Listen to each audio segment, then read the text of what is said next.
Hello guys, நீங்க பார்த்துட்டு இருக்குது அனிமேட்லாஸ் தமிழ். இந்த வீடியோவில் நம்ம என்ன பார்க்க போறோம்னா, ஆர்டிஃபேக்ட் டிவோரிங் பிளேயர் அப்படிங்கிற மானோட 28வது சாப்டரோட எக்ஸ்பிளனேஷன் தான் பார்க்க போறோம். இதுக்கு முன்னாடி போட்ட 27 சாப்டரோட எக்ஸ்பிளனேஷன் பார்க்காதீங்க, பார்த்துட்டு வந்துருங்க. அப்பதான் இந்த சாப்டரோட எக்ஸ்பிளனேஷன் புரியும். சரி வாங்க வீடியோக்குள்ள போலாம். போன எபிசோடோட லாஸ்ட்ல என்ன நடந்திருக்குன்னா, நம்ம ஹீரோவும் அந்த கோபால்ட் கிங் கூட சண்டை போட்டு இருந்திருப்பான். அப்போ குறுக்க இந்த கௌஷிக் வந்தா என்ன பண்ணும் அப்படிங்கிற மாதிரி நம்ம லீயும் கண்ணாடியை வந்து அந்த கோபால்ட் மான்ஸ்டரோட ஸ்டன் எஃபெக்ட்ல மாட்டி பேந்த முழிச்சிட்டு இருந்திருப்பானுங்க.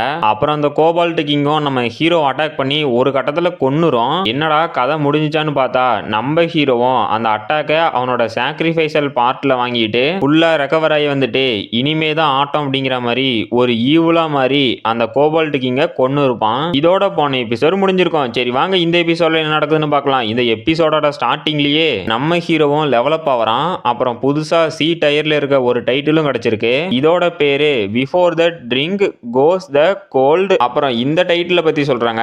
இது வந்து அந்த பியூட்டிஃபுல் பியர்ட் அப்படின்னு ஒரு தாடிகாரன் வந்தான்ல, அவனால மேக் பண்ணப்பட்ட டைட்டில். இந்த டைட்டிலோட எஃபெக்ட் என்னன்னா, டஞ்சனுக்குள்ள போய் 2 மணி நேரம் வரைக்கும் நம்மளோட ஓவர் ஹெல்மிங் இம்யூனிட்டியை பூஸ்ட் பண்ணும். நம்ம ஹீரோவும் பரவாயில்ல, இதுதான் என்னோட ஃபர்ஸ்ட் கான்சலைசேஷனோட டைட்டில். அப்புறம் ஃபைனலா நான் எதிர்பார்த்தது கிடைச்சிருச்சு அப்படிங்கிறான். அங்க பார்த்தா அந்த மான்ஸ்டர் கிட்ட இருந்து நிறையவே லூட் டிராப் ஆயிருக்கு. ஃபர்ஸ்ட் வந்து டாலிஸ்மன் ஆஃப் டெசிபர் அப்படிங்கிற ஆர்டிஃபேக்டை பத்தி சொல்றாங்க. இது ஒரு சில்வர் டயர் ஆர்டிஃபேக்ட். அப்புறம் இதோட ஸ்பெஷல் எஃபெக்ட் ஓவர் ஹெல்மிங். அதாவது இந்த ஸ்கில்லை நம்ம ஹீரோ யூஸ் பண்ணோம் அப்படின்னா நம்ம ஹீரோவோட ஆப்பனன்ட் அவங்க ஃபைட் பண்ற வில்ல விட்டுட்டு நம்ம ஹீரோ கூட ஃபைட் பண்ணாம ஸ்டன் ஆகி நின்றுட்டு இருப்பாங்க. அப்புறம் ரெண்டாவது பூஸ்ட் ஆஃப் ஏவியேஷன். இது வந்து கோல்டு டயர் ஆர்டிஃபேக்ட். இதோட ஸ்பெஷல் எஃபெக்ட் என்னன்னா பேக்வேர்டு. அதாவது நம்ம ஹீரோவோட ஆப்பனன்ட் பேக் சைடு மூவ் ஆகும்போது அவங்களுக்கு ஏதாவது பிரச்சனை வரலாம். எக்ஸாம்பிளுக்கு கால் தடிக்கிட்டு கூட விடுவான். நம்ம ஹீரோ அப்ப அட்டாக் பண்றதுக்கு ஒரு ஆப்பர்ச்சுனிட்டியா இருக்கும். அப்புறம் மூணாவது நெக்லஸ் ஆஃப் சர்ச்சிங்.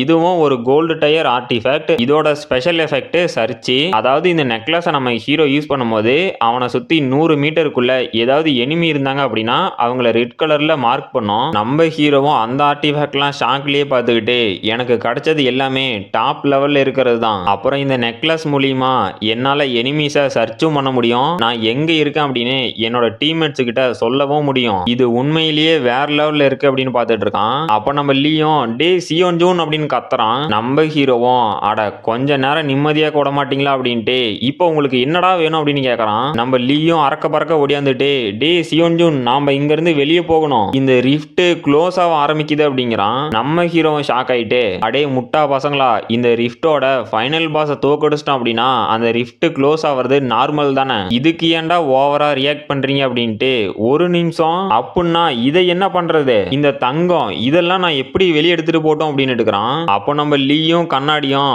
அட வா பங்காளி வெளியே போய் பேசிக்கலாம் அப்படின்னு நம்ம ஹீரோவை தரன்னு இழுத்துட்டு போறானுங்க.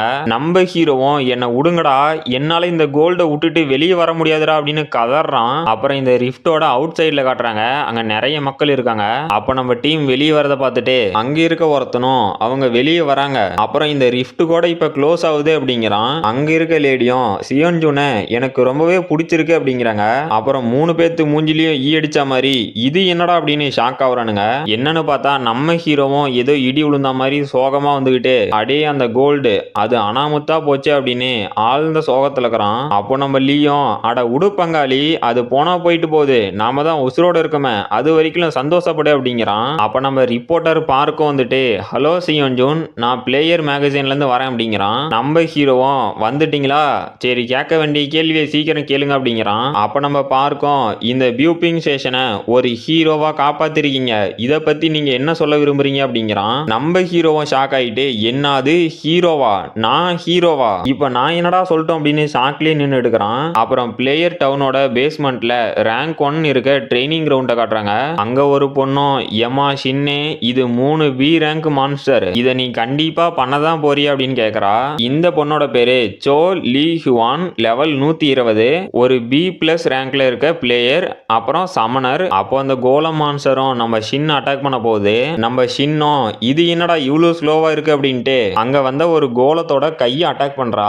அதுவும் சல்லியா உடஞ்சிருச்சு. நம்ம ஷின்னும் அவளோட கத்திய ஸ்டைலா சுத்திக்கிட்டு இது ரொம்ப டைம் ஆக மாட்டேங்குது, எனக்கு இப்ப ரொம்ப டைம் இல்ல, இதை சீக்கிரமா முடிக்கலாமா அப்படின்னு அங்க வந்த 3 கோலத்துக்கும் பல ஸ்லாஷ் அட்டாக்க ஒன்னா பண்ணிட்டு இது முடிஞ்சிச்சு அப்படிங்கிறா. பார்த்தா அங்க இருந்த 3 கோலமும் பீஸ் ஆயிருச்சு. அந்த மேஜி பொண்ணும் இவ்வளவு சீக்கிரமா முடிச்சிட்டு வச்சுட்டே அப்படின்னு ஷாக் ஆவரா. நம்ம சின்னம் அட போமா இந்த ட்ரைனிங் கிரவுண்ட்ல சண்டை போடுறதா, அது கூட சரி இந்த கோலம் இது என்ன ஆமையோட ஸ்லோவா வருது, இந்த மாதிரி சண்டை போட்டாலாம் என்னால கண்டிப்பா டெவலப் ஆக முடியாது. எனக்கு எந்த மாதிரி சண்டை வேணும்னா அந்த சியோன்ஜுன் கூட போட்டேன்ல அதே மாதிரி இல்ல அவன் கூடயே மறுபடியும் சண்டை போட்டாலும் நல்லா தான் இருக்கும். அதனால நான் இப்ப அவனோட கான்டாக்ட வாங்கணும். அதுக்கான ஒரே வழி நம்ம மிசோகிமே அவளை கொஞ்ச நேரம் தொல்லை பண்ணா குடுத்துட போறா அப்படிங்கிறா. அப்ப அங்க நியூஸ்லயும் பியூபிங் ஸ்டேஷன் பக்கத்துல இன்னைக்கு புதுசா ஒரு ரிஃப்ட் ஓபன் ஆனிச்சு அப்படின்னு சொல்றாங்க.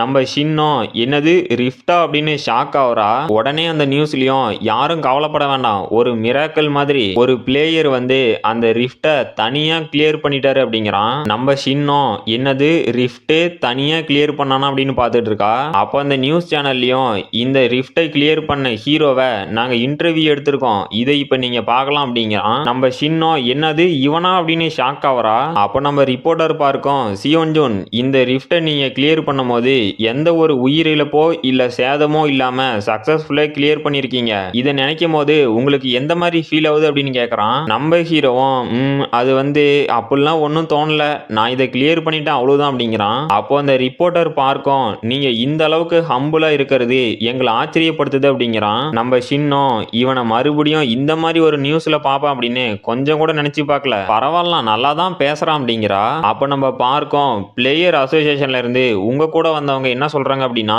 அந்த லெவல் 150ல இருக்க மான்ஸ்டரை நீங்க தனியா ஹேண்டில் பண்ணீங்களாம், அதுவும் உங்களோட லெவல் அந்த மான்ஸ்டரை கம்பேர் பண்ணும்போது ரொம்பவே கம்மியா இருந்துச்சாம். நீங்க அந்த மான்ஸ்டரை டிஃபீட் பண்ணும்போது என்னென்ன பிரச்சனையை ஹேண்டில் பண்ணீங்க அதை சொல்ல முடியுமான்னு கேட்கறான். நம்ம ஹீரோவும் ஆமா நான் அந்த மான்ஸ்டரோட லெவல் கம்மியா தான் இருந்தேன், அப்புறம் நான் ஜெயிப்பனா தோப்பனான்னு நினைச்சு அந்த கூட சண்டை போடல, இந்த மக்களை காப்பாற்றணும் அப்படிங்கிற ஒரே எண்ணத்துல தான் சண்டை போட்டேன் அப்படிங்கிறான். நம்ம சின்னம் இவன் கரெக்டா தான் சொல்றான், இப்ப இவனை பார்க்கும் போது இன்னுமே ஸ்ட்ராங்கான மாதிரி இருக்கு, அது மட்டும் இல்லாம என் கூட சண்டை போடும் போதுமே மெச்சூரா தான் நடந்துகிட்டான், இவனை பார்த்து நிறைய பிளேயர்ஸ் கத்துக்கணும் அப்படின்ட்டு. சரி இவனோட மாஸ்டர் யாரா இருக்கும், இதுக்கு ரெண்டே சான்ஸ் தான் இருக்கு, ஒன்னு காம்பேக்ட் லார்டு கான்சலைசேஷன் கூட கான்ட்ராக்ட் போட்டிருக்கணும், அப்படியும் இல்லனா என்ன மாதிரி ஒரு கடவுள் கூட கான்ட்ராக்ட் போட்டிருக்கணும் அப்படின்னு அவளோட கான்சலைசேஷனை ரிலீஸ் பண்றா. இவளோட கான்சலைசேஷனை கரெக்டா காட்டல, ஆனா கடவுள் கூடயே கான்ட்ராக்ட் அப்படிங்கிறது நானே ஒரு செகண்ட் ஷாக் ஆயிட்டேன், இது உங்களுக்குமே கண்டிப்பா ஒரு பெரிய ட்விஸ்டா தான் இருந்திருக்கும். அப்புறம் அடுத்த நாள் நம்ம ஹீரோட வீட்டுல காட்டுறாங்க.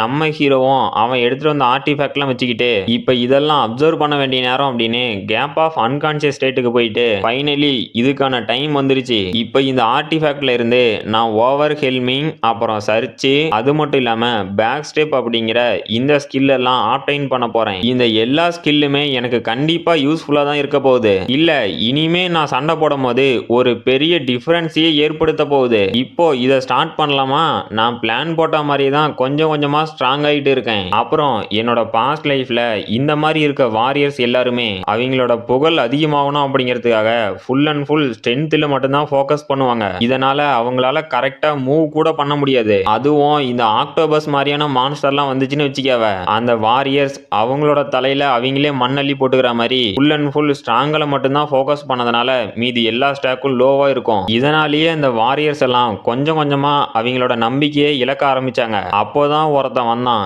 இவனை எல்லாருமே ஸ்வாடு டீமன் அப்படி இல்லனா டூ கியூசோ அப்படின்னு கூப்பிட்டாங்க, இவன் தான் இந்த மொத்த வாரியர்ஸோட கண்ணோட்டத்தையும் மாத்தனவன், இவன் வந்து அவனோட ஆர்மரை யூஸ் பண்றதுக்கு பதிலா அவனோட மூளையை யூஸ் பண்ணனான், அப்புறம் அவனுக்கு டிஃபென்ஸ் கம்மியா இருந்ததுனால அவனோட மூவ்மெண்ட் ஸ்பீடுல ஃபோக்கஸ் பண்ணனான், அது மட்டும் இல்லாம இவனோட ஸ்ட்ரென்த்துக்கு பதிலா அவனோட ஸ்கில்ஸ்ல ஃபோக்கஸ் பண்ணனான், அதுலயுமே இவங்கிட்ட இருக்க எல்லா ஸ்கில்ஸையும் அதோட லிமிட்ல யூஸ் பண்ணனான், சிம்பிளா சொல்லணும்னா எந்த இடமா இருந்தாலும் சரி எந்த சிச்சுவேஷனா இருந்தாலும் சரி இவனால அதை சமாளிக்க முடியும், அப்புறம் இவன் தான் ஃபர்ஸ்ட் வாரியரா இருந்து அவனுக்கான தனியான ஸ்டைலை கிரியேட் பண்ணனான், என்னதான் இருந்தாலும் இவனை என்னோட பாஸ்ட் லைஃப்ல என்னால ஃபாலோ பண்ண முடியல, ஆனா இந்த டைம் டோட்டலா கதையே வேற, இப்போ என்னால என்னோட பெஸ்ட்டை கொடுக்க முடியும் அப்படிங்கிறான். அப்போ அந்த சிஸ்டத்துல இருந்தோம் நீங்க இந்த ஸ்கில் அப்சர்வ் பண்றதுக்கு ரெடி ஆயிட்டீங்க அப்படின்னு நோட்டிபிகேஷன் வருது. நம்ம ஹீரோவும் ஓ அப்படியா சரி என்ன சாப்பாடு வந்ததுன்னு பார்க்கலான்ட்டு பார்த்தா முதல்ல மஷ்ரூம் சூப்பு அப்புறம் ஏதோ கறி. நம்ம ஹீரோவும் ஆஹா சாப்பாடு வேற லெவல்ல இருக்கு, நான் நினைச்சதை விட இந்த சாப்பாடும் வேற லெவல்ல இருக்க போகுது அப்படின்ட்டு ஒரு நிமிஷம் இங்க 2 டிஷ் தான் இருக்கு இன்னொன்னு எங்கடா அப்படின்னு ஷாக் ஆகுறான். அந்த 3வது டிஷ்ஷை பார்த்தா பார்க்கறதுக்கே கருணை கொடூரமாகுது. நம்ம ஹீரோவும் என்னங்கடா ஆப்பு ரெடி ஆயிருச்சட்டங்குது அப்படின்னு ஷாக் ஆகுறான். இந்த 3வது டிஷ் என்னன்னா ஆரஞ்சு லார்வா. ஏதோ புழுவை ஒரு தட்டு நிறைய போட்டு வச்சிருக்கானுங்க. நம்ம ஹீரோவும் என்ன கருமாந்தரண்டா அப்படின்னு ஷாக் ஆயிட்டு டேய் தயவு செஞ்சு இதை கேன்சல் பண்ண முடிஞ்சா பண்ணிருங்க அப்படிங்கிறான். அப்புறம் நம்ம ஹீரோவோட வீட்டுக்கு முன்னாடி காட்டுறாங்க. அப்ப அங்க ஒரு சொட்டத்தலை ரிப்போர்ட்டரும் யோ நாங்க பர்மிஷன் வாங்கிட்டோம் எங்களை உள்ள விடு அப்படிங்கிறான். அந்த பாடி கார்டும் டேய் சொன்னா புரியாதா இங்க இருந்து போய் தொலைங்கடா அப்படிங்கிறான். அவனுங்களும் டேய் ஒரே ஒரு போட்டோவாவது எடுத்துட்டு போயிடறா அப்படின்னு கதறானுங்க. நம்ம ஹீரோவும் ஒய்யாரமா வீட்டுல நின்று கீழே நடக்காதெல்லாம் வேடிக்கை பார்த்து சிரிச்சுக்கிட்டு அங்க என்னடா தேவையில்லாத சத்தம் போட்டுட்டு இருக்கானுங்க. அவனுங்களால உள்ள வர முடியாது. ஏன்னா அதுக்குதான் நான் 2 பாடி கார்ட்ஸ காசு கொடுத்து நிக்க வச்சுக்கிறேன். அப்புறம் எனக்கு முக்கியமா இப்ப ஃப்ரெஷ் ஏர் வேணும். அது ஏன்னா அந்த நாத்தம் பிடிச்ச புழுவை சாப்பிட்டேன்ல அது ஒரு மாதிரி கொமட்டிக்கிட்டு வர மாதிரி இருக்கு. நான் இப்ப எங்கேயாவது வெளியே போகட்டுமா இல்ல வீட்லயே படுத்து தூங்கட்டுமா? சரி இன்னைக்கு எனக்கு எந்த பிளானும் இல்ல. அதனால நான் வீட்டுல கொஞ்ச நேரம் ரெஸ்ட் எடுக்கிறேன் அப்படின்ட்டு உள்ள வரான். அப்ப நம்ம ஹீரோவோட போன் அடிக்குது. நம்ம ஹீரோவும் இந்த நேரத்துல யாரா அப்படின்ட்டு ஹலோ சொல்லுங்க நான் சியோன்ஜுன் பேசுறேன் அப்படிங்கிறான். அப்ப நம்ம ஹீரோவும் ஃபர்ஸ்ட் அட்டன் பண்ண போகும்போது ஒரு லேடி கூட சண்டை போட்டு தடுத்துருப்பாங்கல்ல அவங்கள காட்டுறாங்க. அப்ப அவங்களும் ஹலோ சார் என்னோட பேரு கிம் சாஹி. நான் பிளேயர் அசோசியேஷன்ல இருந்தேனே என்ன ஞாபகம் இருக்கா அப்படின்னு கேக்குறாங்க. அப்ப நம்ம ஹீரோவும் ஞாபகம் இருக்கு நீங்க எதுக்கு போன் பண்ணீங்க அதை சொல்லுங்க அப்படிங்கிறான். அப்போ அந்த லேடியும் பெருசா ஒன்னும் இல்ல நீங்க அந்த ரிஃப்ட்டை கிளியர் பண்ணதுக்கு நாங்க உங்களுக்கு ஒரு விருது கொடுக்கறோம் அப்படிங்கிறாங்க. நம்ம ஹீரோவும் என்னது விருதா அப்படின்னு ஷாக் ஆயிட்டு போன டைமே என்ன ஒரு ஹீரோ அப்படின்னு சொன்னானுங்க. அப்புறம் இப்ப விருது கொடுக்கறான் அப்படிங்கிறானுங்க. டேய் இதெல்லாம் உங்களுக்கே ஓவரா தெரியலையா? சரி ஓகே பெரிய பெரிய பிளேயர்ஸ் பண்ணனா பிரச்சனை இல்ல. நான் ஒரு நியூ பிளேயரா இதை பண்ணதுனால ஏதோ பண்றானுங்க பண்ணிட்டு போகட்டும். ஆனா ஃபியூச்சர்ல இந்த ரிஃப்ட் அப்படிங்கிறது நார்மலான ஒண்ணா மாறிடும். இத பத்தி இவங்க யாருக்கும் தெரியாது. சரி நான் இன்னும் அச்சீவ் பண்ண வேண்டியதெல்லாம் நிறைய இருக்கு. அப்புறம் மேடம் சாரி என்னால அதை வாங்க முடியாது. நீங்க அதை வேற யாருக்காவது கொடுத்துருங்க அப்படிங்கிறான். அப்போ அந்த லேடியும் எனது விருது வேண்டாமா? அப்படின்னா சரி நீங்க வந்து அந்த டஞ்சன் பிரியாரிட்டி கார்டு அதையாவது வாங்கிட்டு போயிருங்க அப்படிங்கிறாங்க.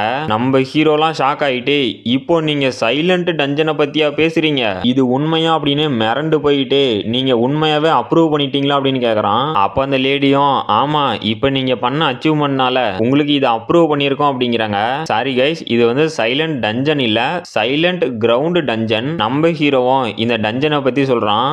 இந்த டஞ்சன் எதுக்கு பேரு போனதுன்னா இதுல இருக்க மான்ஸ்டர் எல்லாம் அவங்களோட எனிமிய சைலண்டா அட்டாக் பண்ணுவாங்க. அப்புறம் அது மட்டும் இல்லாம இங்க தான் அவனையும் பார்த்தேன் அப்படின்னு அவனோட பாஸ்ட்ல நடந்த ஒரு சீனை காட்டுறாங்க.